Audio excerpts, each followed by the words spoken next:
Today, we will delve into a fascinating yet grim area of military history, the super weapons of the Third Reich. What makes these war machines so captivating? Was it their innovative technology or the aura of mystery and danger surrounding them? Let's start with a true giant of steel, the Gustav gun and its sister, Dora. These colossal artillery pieces were the largest ever built and deployed in combat. With a caliber of 80 cm, these monsters could launch projectiles weighing up to 7 tons over a distance of more than 47 kilometers. Their purpose was clear: massive destruction. But what was their real impact on the battlefield? Were these cannons a true strategic weapon, or rather a symbol of Hitler's desperate desire for a victory that was slipping from his grasp? The truth is that the Gustav saw action only during the Siege of Sevastopol, 1941-1942. Its initial targets were some coastal batteries, which were bombarded from a distance of around 25 kilometers.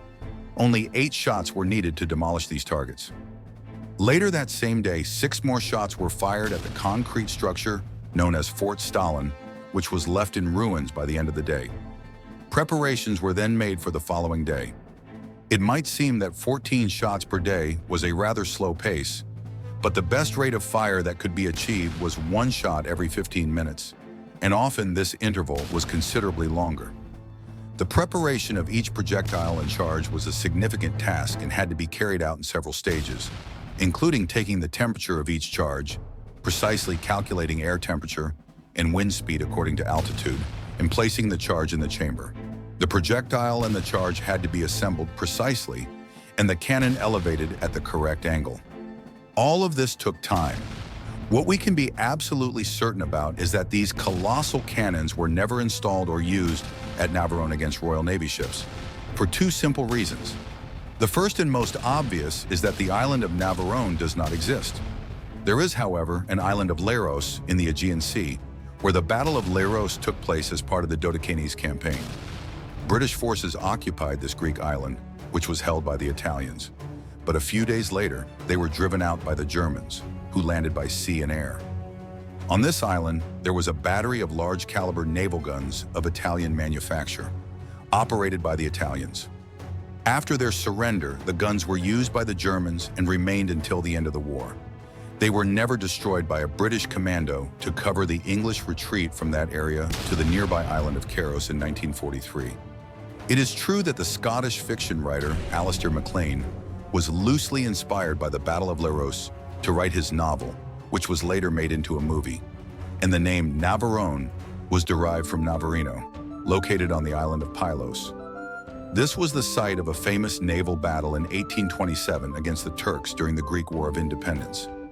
An interesting fact is that the name Navarino comes from Chateau Navarre, Castle of the Navarres, as at the end of the 14th and early 15th centuries, the old Navarino castle was occupied by the Navarrese Company and was called Spanokori, village of the Spaniards, by the local Greeks. Now, well, we mentioned there were 2 reasons, but only presented one, right? The second reason is that the 2 cannons, Gustav and Dora, were never mounted together, as the tasks of transportation, assembly, maintenance, and operation of just one of these cannons were already titanic. It took between 3 and 6 weeks to assemble the cannon, with the help of 2 10-ton overhead cranes specifically designed for the task. And now to conclude, imagine for a moment a tank so colossal that its mere presence on the battlefield would change the rules of the game. That was the dream of German engineers with the Landkreuzer P 1000 Ratte, a project as ambitious as it was unfeasible, conceived in the minds of those who sought victory at any cost. The Ratte was the epitome of military megalomania. Let's talk about its specifications, which seemed taken from a science fiction novel. The Ratte was going to weigh a staggering 1,000 tons. Yes, you heard that right. 1,000 tons of pure steel and firepower.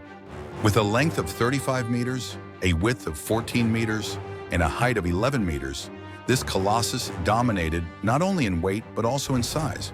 But the most striking aspect was its armament. The Ratte would be equipped with 2 200 mm naval guns similar to those used on battleships. Imagine the destructive power of those weapons on land. And it didn't stop there. It would also carry a secondary 128 mm cannon and multiple machine guns and anti-aircraft weapons to protect against any threat. To move such a beast, two 24-cylinder diesel engines with a total power output of about 17,000 horsepower would be needed. It was a true engineering challenge to make something so massive move, but the theoretical design promised a maximum speed of 40 km/h, although many doubt it could have reached that speed under real conditions. However, the reality is that the Ratte never progressed beyond a paper project. The practical difficulties were enormous. Its mobility on the battlefield would have been extremely limited. Its weight would have destroyed roads and bridges, and its maintenance and fuel supply would have been a logistical nightmare. Moreover, in the final stages of the war, Germany lacked the resources or time to embark on such a colossal project. Thus, the Landkreuzer P-1000 Ratte remained an example of the desperation and impossible dreams of a Germany that sought any advantage to reverse its fate in the war.